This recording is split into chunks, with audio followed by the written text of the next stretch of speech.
Hey guys! So, as you guys have known, for the past couple weeks, I've had to do a lot of apartment searching and rental housing, trying to find stuff. So today I did find an apartment finally, fill out the application, and we'll do a vlog tour once I moved in and settled down. But I wanted to share some of my tips of finding your next apartment.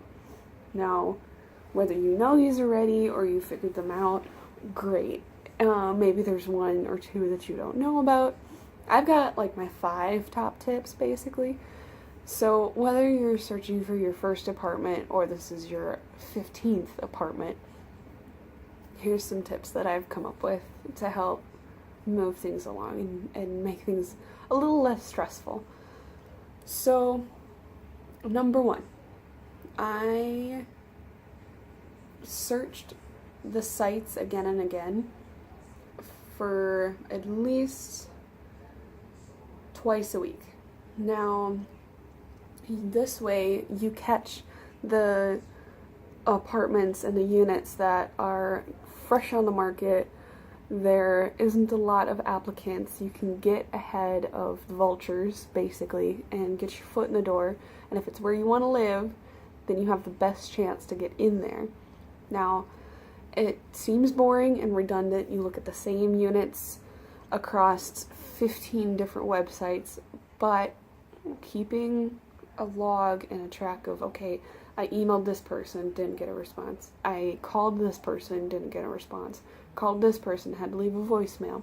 Called this person, got a hold of them. This was our conversation in a nutshell.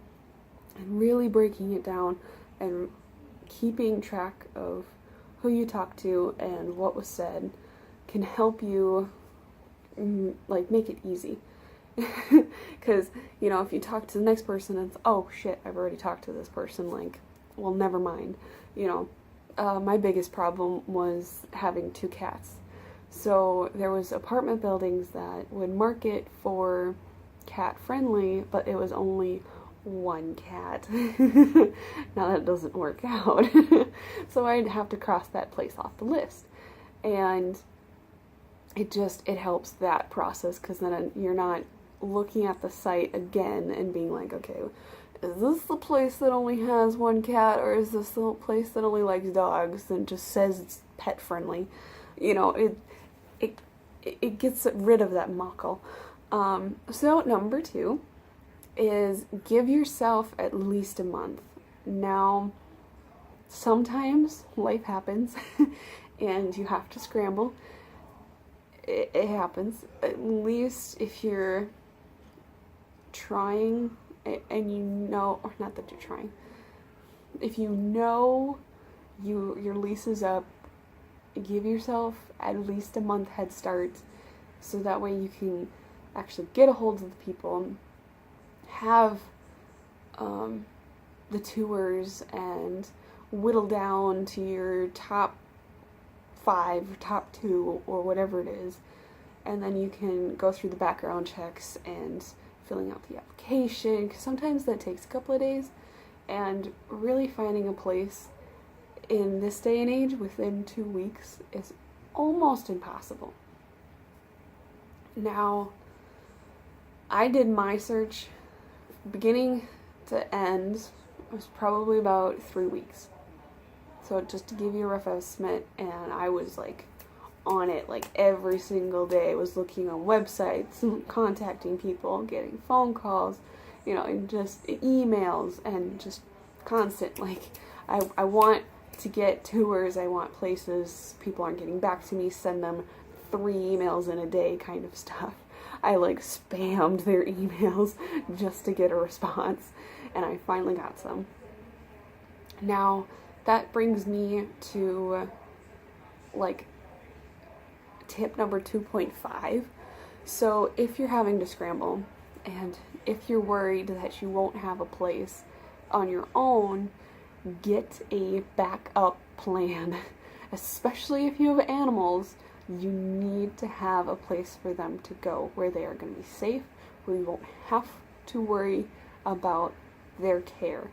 Now, luckily, my dad was in the area, and him and Janice welcomed me into their home for however long I needed it, but not everybody has that, and I understand that.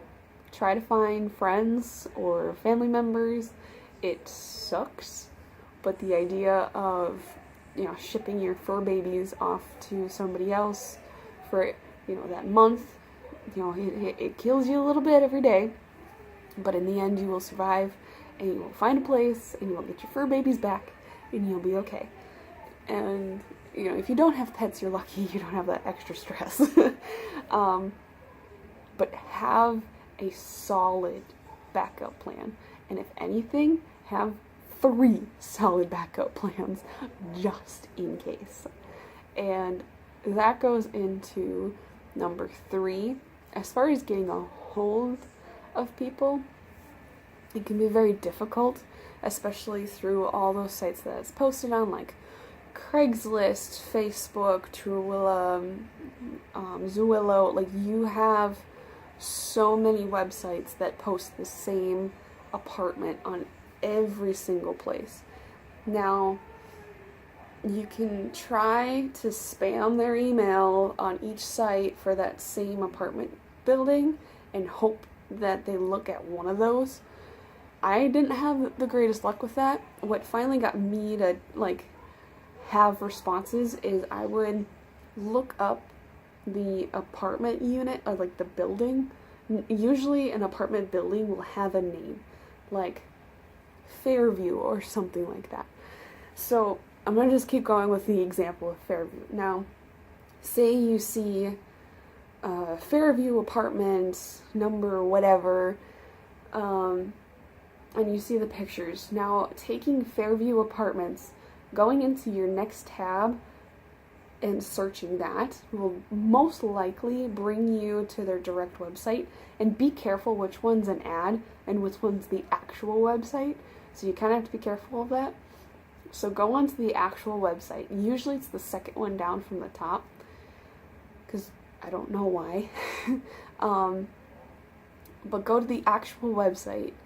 Usually they'll have a contact us or email us option on their website. I found that I get a lot more responses from doing that. Yes, it's a little bit extra work, but if it gets you faster results, that's what you need. So, going into number 4. So, casting a wide net. Have a limit to how much per month you're willing to spend, but at a certain point, you gotta be a little flexible, You gotta, sometimes go a little bit over budget, but if it's close to work, remind yourself that you're gonna be saving on gas. You could potentially buy a bike and have no gas during, Monday through Fridays or whatever your work schedule is. But keep that in mind. Gas money costs a lot in a month. I was averaging about $200 a month when I lived 30 minutes away from work. Now I'm going to be 15 minutes away, and I'm going to save so much gas. And I can bike to work if I wanted to. I mean, I might be a sweaty hot mess by the time I get home in the afternoon, but I can bike to work. I have that option. Anyway, just bear that in mind. And especially the further you go from work, the cheaper the apartment has to be in order for you to stay in budget. You don't want to live with outside of your means, because then you can't build a savings. And also, that leads me into number 5. So I recommend keeping within a 45 commute time from work. Now, there are studies out there, I can't remember the exact name, where it proved that 45 minutes is pretty much the limit that most people can maintain over years as far as commuting goes. It's less road stress, road rage, all that jazz, less gas money, less wear and tear in your vehicles, which saves you maintenance costs on your vehicles. Yes.